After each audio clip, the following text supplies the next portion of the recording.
welcome to the Honest Block. Today I want to talk about segregated witness, or SegWit for short.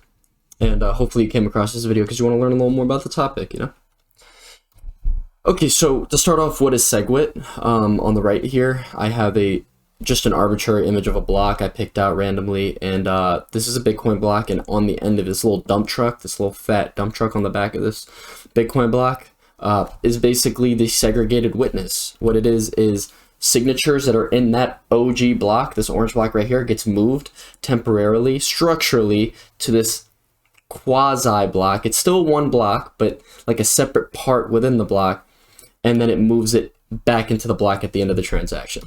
So what the developers did was they segregated two segments by removing signatures, witness data, from the original portion, and then appending it as a separate structure at the end of the block. And so a big reason why this topic came up and why SegWit is a thing is because around 60% of the space in a transaction is essentially just the signature data.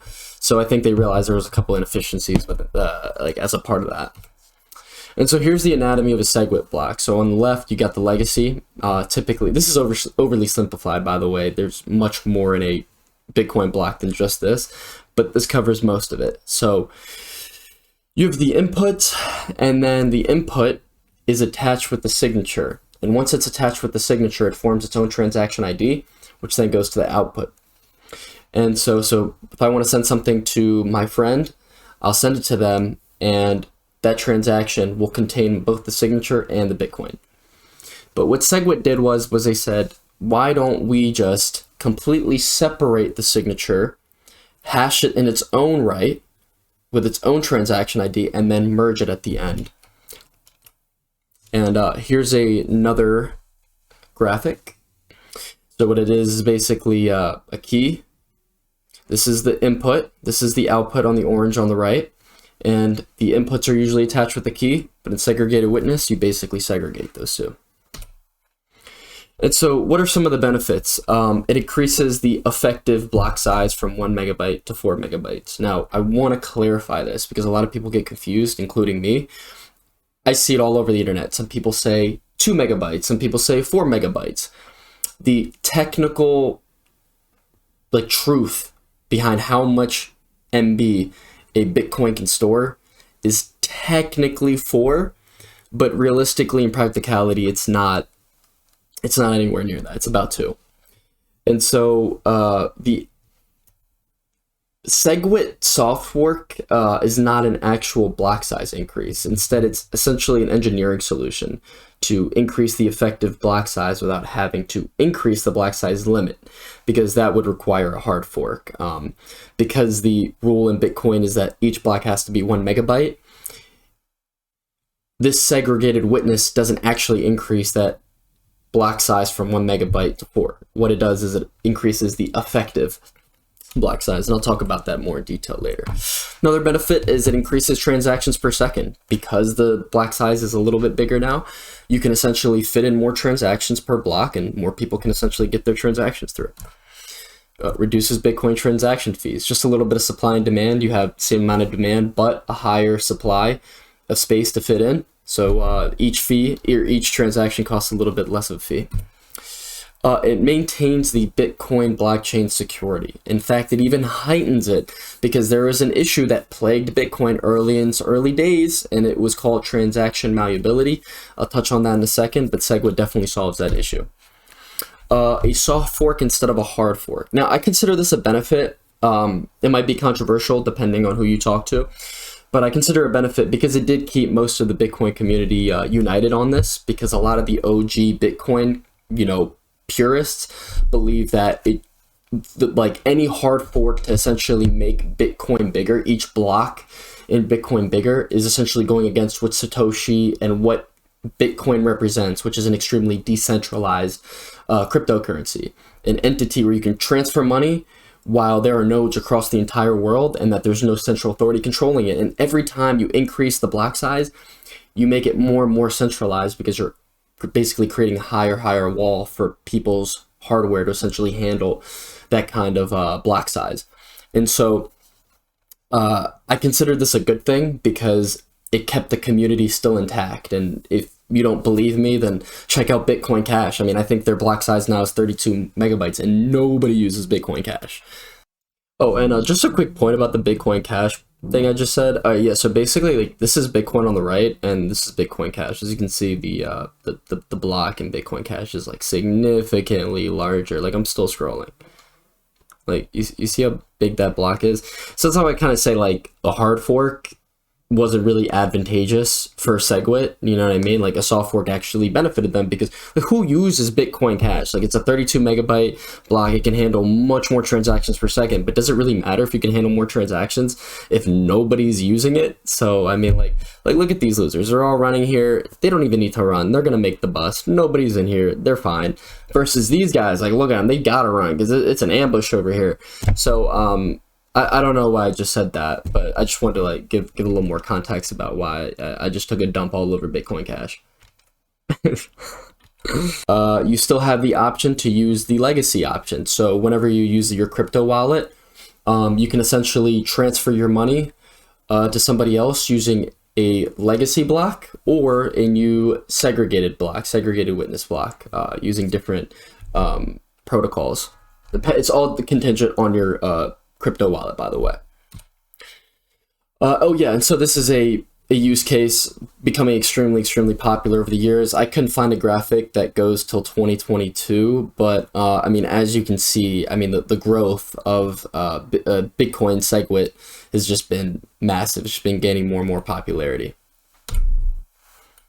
Oh, this is the Bitcoin block size issue. So this is one of the things. This is 1.5 million bytes, 1 million bytes, 500,000 bytes. 1 million bytes essentially 1 megabyte. So this is the 2 million byte mark, and the 2 million byte mark means it's crossed over 2 megabytes. Now, I looked at this earlier and I tried to find this block, and I did find the block, and it had 2.22 megabytes, and I was shocked because I've never seen a Bitcoin block that big. So this is clearly an anomaly. I mean, this rarely happens. I mean, I can just click on a random block right now, 1.58, and I can just iterate through it, 1.42, 1.6. If you look right here in the size mark, just keep your eye on the size, 1.46, 1.52, 1.27, 1.57, 1.52.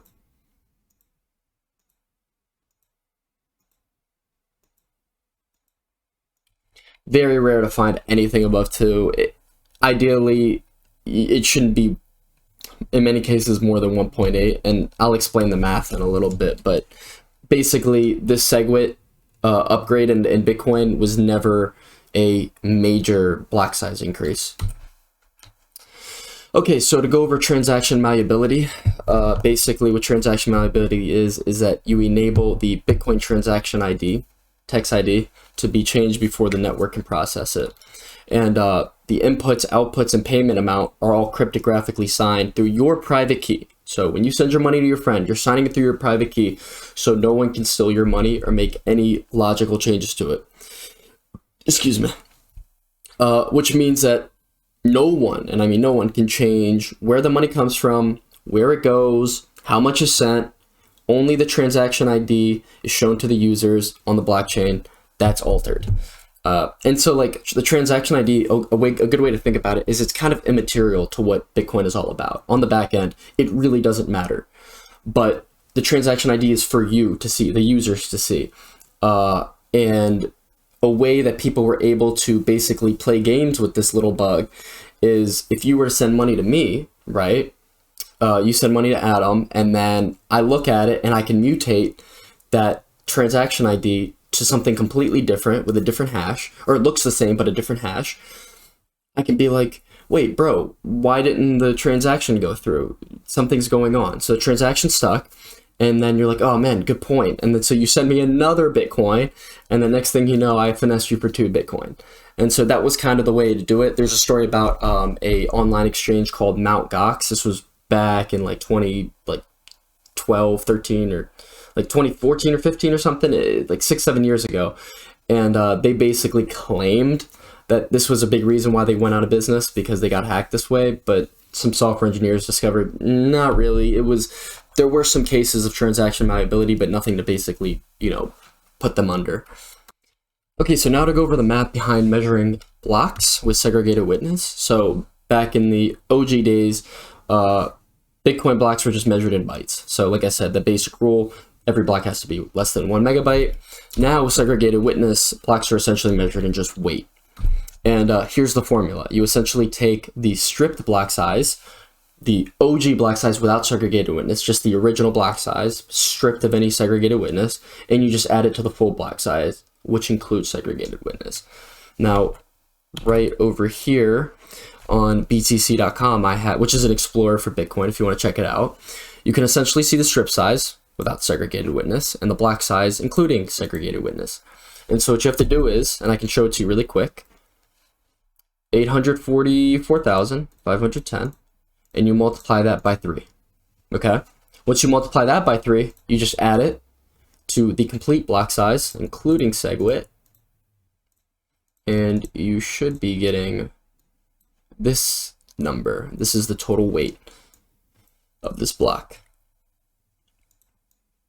And so this block cannot exceed 4 million bytes. That is a rule. It cannot exceed 4 million bytes, and that is how it keeps the block size in check. It can exceed the 1 megabyte, as we saw earlier, but it bottlenecks here. It is most likely always going to, but not most likely, it is. Like, it's, like, I guess, logically impossible for it to hit 4 million and 4 megabytes at the same time, because, like I said, it has the capacity to go 4 megabytes. But just because it has the capacity doesn't mean it can. The weight bottlenecks it. So this number will never go above 4 million, and I can prove it to you right here. Because, okay, well, that's a really low block. It's a small one right there. Come on, man. I use Ethernet cable. Why is it taking forever? Okay, I'm sorry, guys. Okay, there we go. Boom. 393, 303. Keep an eye on that. Keep an eye on that. It won't cross 4 million. Well, this is just a small block.